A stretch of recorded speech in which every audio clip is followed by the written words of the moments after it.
Alright guys, I just broke down a 18 by 18 by 18 big UPS box, pretty dirty. Rather small. I mean, they're not small pieces, but I was getting a little bit tired, so I broke up all of those.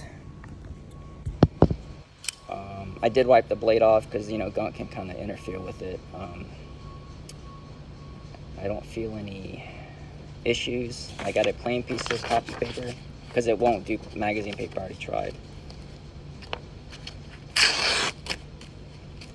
I think that's at the point where it's not gonna possibly cut paper as cleanly as it did before.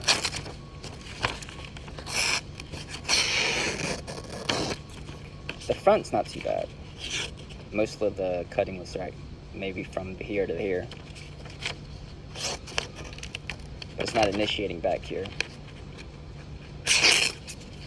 So I'm gonna take it home and clean it and strop it and see how it does as far as the D2, but no damage.